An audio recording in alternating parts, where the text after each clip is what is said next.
Hi, I'm Raz. I'm a PhD student at the Weizmann Institute of Science, and I'm going to talk about the number of generators of lattices and the complexity of locally symmetric spaces. So this is based on joint work with my supervisor, Tsachik Gelander, and another joint work with Alex Lubotzky. So let me introduce the main theme of this area of research, and that is the volume of locally symmetric spaces controls their complexity. So what do we mean by that? Let's unpack the statement with a simple but very surprising example. So consider a surface S of genus G, which is at least 2. Then we know that we can put a hyperbolic metric on S, which has constant curvature -1. Now, using the Gauss-Bonnet theorem, we know that the integral over the curvature of the surface equals 2 pi times 2 minus 2g, which is the Euler characteristic of the surface. But the curvature was constant -1, so we get an integral over -1, which is just minus the volume of the surface, or the area of the surface. But stated another way, the volume of S determines its topology completely, since in dimension 2, the genus tells us everything. That is, if two surfaces have the same genus, they are topologically equivalent. Which is quite a remarkable phenomenon. Just knowing the volume of the surface, I know exactly what the topology of it is. To put the previous example in a more general and algebraic context, let us denote the fundamental group of the surface by gamma.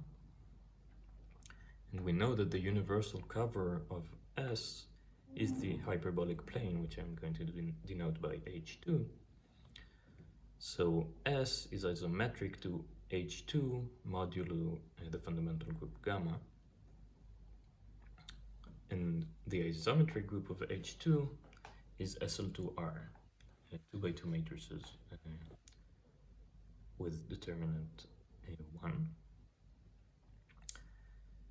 And since the isometric group SL2 acts transitively on H2, and so H2 is isometric to SL2R, modulo a stabilizer of the point, which is isomorphic to SO2.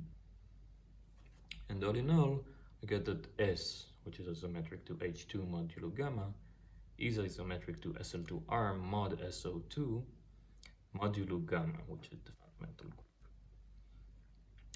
And this is a basic example of a locally symmetric space. So more generally, we take a Lie group, more often than not a semi-simple Lie group, which has no compact factors and no Euclidean factors. And we look at its quotient by these different discrete subgroups, which are going to be the fundamental groups of our locally symmetric spaces. And these discrete subgroups are called lattices. So a lattice in a locally compact group is a discrete group such that the quotient has finite volume. It can be a compact quotient, in which case we call this a uniform lattice, or it can have a non-compact quotient but still have finite volume, in which case we call it a non-uniform lattice. So this is a very large and much studied family of manifolds, more generally orbifolds, which includes, for example, all hyperbolic manifolds in every dimension.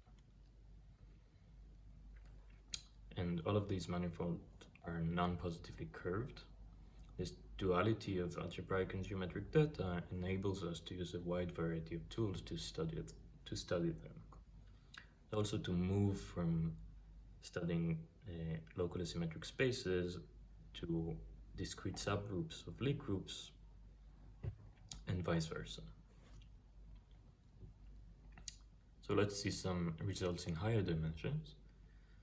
So the phenomenon which was demonstrated in this first example, continues to hold to a large extent in higher dimensions. So it can't be the case that the volume determines the topology completely in higher dimensions, because it's only one parameter. And there are many manifolds with the same genus, for example, in higher dimension. But we still have some control of the complexity, or the topological complexity at least, of higher dimensional locally symmetric spaces. And the first result in this direction is the following, which is due to Gromov from 1995. It says the following thing: if X is a symmetric space with no compact factors and no Euclidean factors, then there exists a constant C, which depends only on X, such that the sum of Betti numbers of every finite volume quotient of X is bounded by its volume. So here Bi is the ith Betti number, and M is some finite volume quotient of X. So each one of the Betti numbers is controlled by the volume. Now, in recent years, these types of results were extended in many ways. Most notably, it was shown that a locally symmetric space is homotopy equivalent to a simplicial complex with size depending only on the volume. So these are results by Tsachik Gelander and Mikolai Frakzik, who is also taking part in this session. So this is not known for all locally symmetric spaces, but a lot of them are known to have a bounded homotopy type, which gives us everything topologically. We know the size of the homology groups and so on. But there are other invariants that were shown to be controlled by the volume. Some of them are algebraic, some of them number theoretic, some representation theoretic. I'm going to focus on one of them, which is the rank of lattices, which define these locally symmetric spaces. So we've seen that a locally symmetric space corresponds to a discrete subgroup of this Lie group, and these discrete subgroups have many invariants that we can study. So let's define the rank of a lattice. So denote by d of gamma to be the minimal size of a generating set of a group gamma. In other words, what is the minimal number of elements that I need in order to generate the entire group? And by the Nielsen-Schreier formula, if H is a finite index subgroup of gamma, which has index n, then the number of generators of H, or the rank of H, is bounded by the rank of gamma times the index plus 1. In other words, the rank is bounded linearly by the index. And finite index subgroups of discrete groups are exactly lattices. The quotient is finite, and it has finite measure. Since the measure is the counting measure, these are the lattices in a countable discrete group. So in many senses, lattices are a generalization of finite index subgroups. And so a natural question is to determine the relation between the rank of a lattice to its covolume. So the first result in this direction is the following, due to Tsachik Gelander. And it says the following thing: let G be a semi-simple Lie group with no compact factors, then there exists a constant C which depends only on G, such that the minimum number of generators of gamma is bounded by C times the volume of G mod gamma for every irreducible lattice gamma in G. So indeed, the number of generators of a lattice is bounded linearly by the covolume of the lattice. Or stated in a more topological way, given a locally symmetric space, we can generate the fundamental group of this locally symmetric space with not too many elements with respect to its volume, which is quite cool. And here is a nice implication. If we look at this inequality from the other side, then the volume of G mod gamma is bounded from below by 2 over C. So this is not very hard to see that lattices cannot be generated by one element, so this is where the 2 comes from. And so this gives us a lower bound on the volume of all locally symmetric spaces, which is known as the Kashdan-Margulis theorem, which is another very cool feature of locally symmetric spaces of non-compact type. Since, for example, in Rn, of course, we can take smaller and smaller quotients, and also in positive curvature, we can take smaller and smaller spheres, for example. And the proof of this result is very geometric. It deals with the thin part of these local symmetric spaces and how to throw them away in a controlled manner. Another thing this shows is that all lattices in semi-simple Lie groups are finitely generated. In the past, this was shown separately for the rank 1 case by Garland and Raghunathan, and for the higher rank case by Kashdan, who actually defined property T in order to show that lattices in semi-simple higher rank Lie groups are finitely generated. A question one may ask is this bound optimal? And later on I'm going to show that for certain lattices and Lie groups, this bound is not optimal. You can do better. But before that, let me say a few things about other Lie groups. So the first question we had was, what happens for other Lie groups? So take, for example, Rn. So this is an abelian Lie group of dimension n. And Zn is a lattice there. And its rank is, of course, n. It can be generated by n elements, and it's not hard to see that you can generate it by less than n elements. But we can also look at the lattice alpha times z to the n for some very small alpha. So the volume of this of the quotient can be arbitrarily small, but still the group is isomorphic to z to the n, and its rank is still n. So in this case, the volume of the quotient does not control the number of generators. And it happens to be the case in a more general situation. So for example, take an amenable Lie group.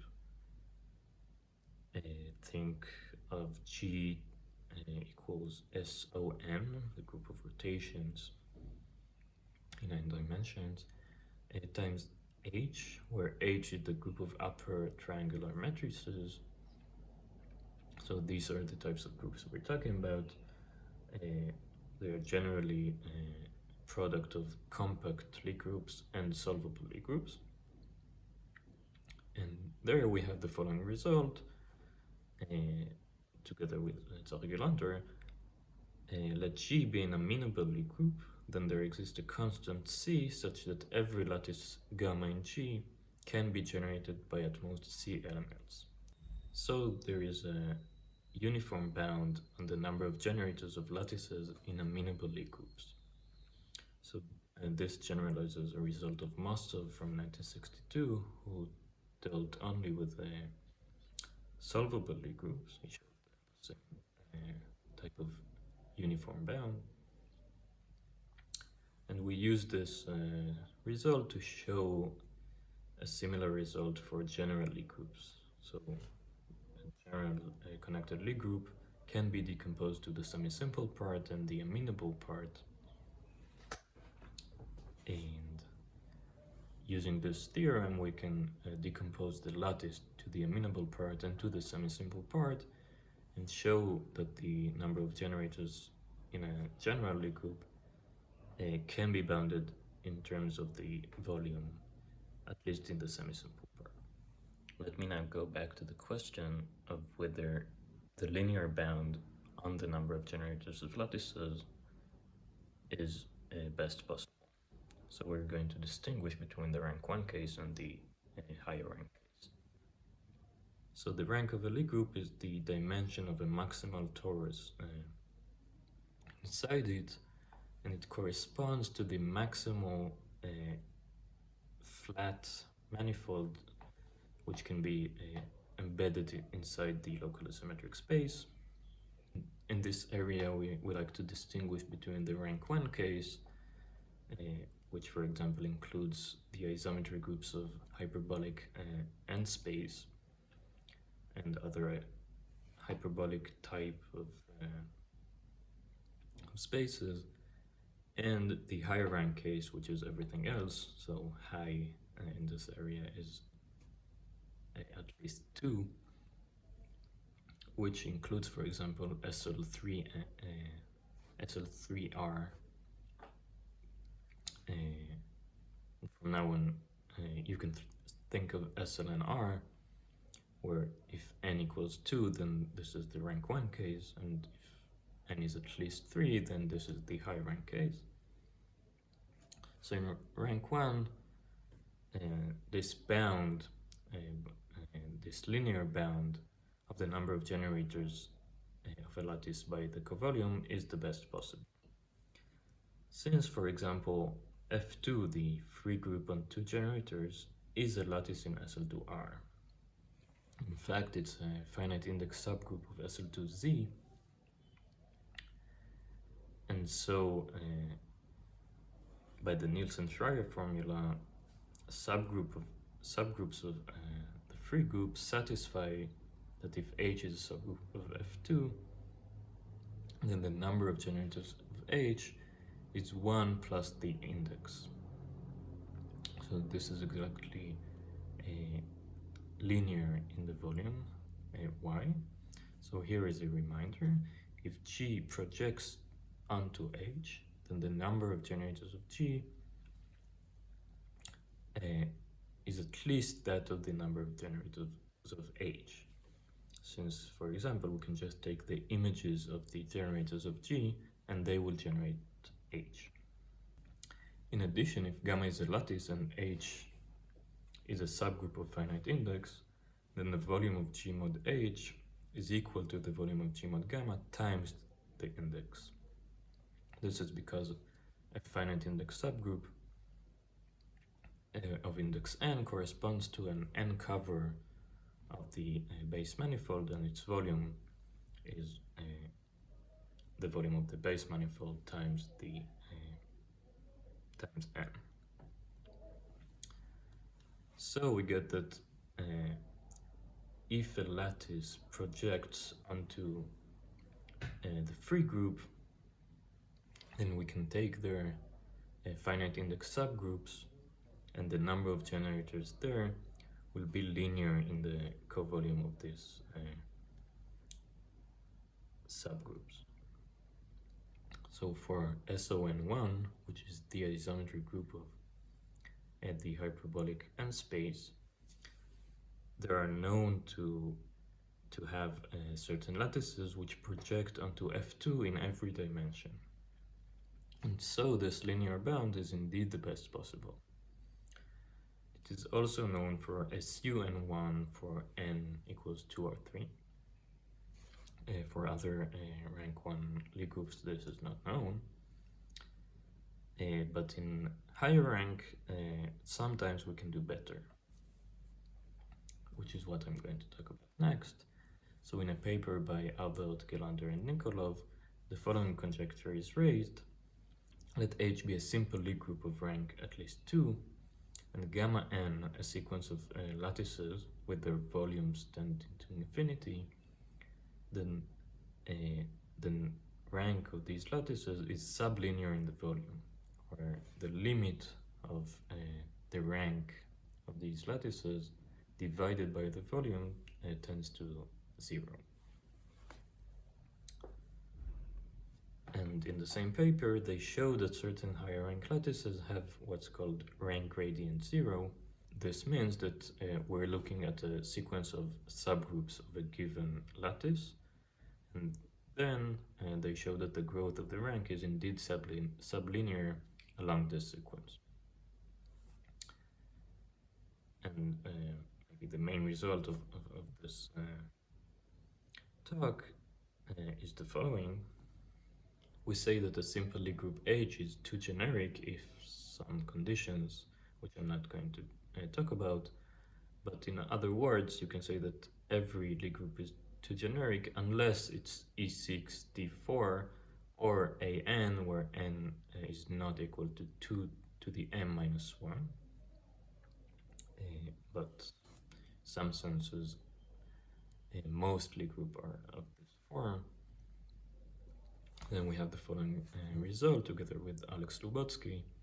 If H is a simple Lie group of rank at least 2, then there exists a constant C1, which depends only on H, such that for every non-uniform lattice gamma of H, we have that the number of generators of gamma is bounded by C1 times log the covolume of the lattice, which is of course sublinear. So this is true for every simple Lie group, but for non-uniform lattices, so these are lattices such that the quotient is non-compact. And second, if H is too generic, then for every non-uniform lattice, we have the stronger bound that the number of generators of gamma is bounded by C1 times log the volume over log the volume. In the second lecture, I'm going to discuss a few things. First of all, I'm going to show that this second bound is the best possible one can hope for. Secondly, I'm going to discuss some methods of the proof. And third, I'm going to talk about uniform lattices. So why do these methods not work for them? And what can we still say about them? We're going to show a nice distinction between uniform and non-uniform lattices in this regard. And so thank you for watching, and I hope to see you in the second lecture.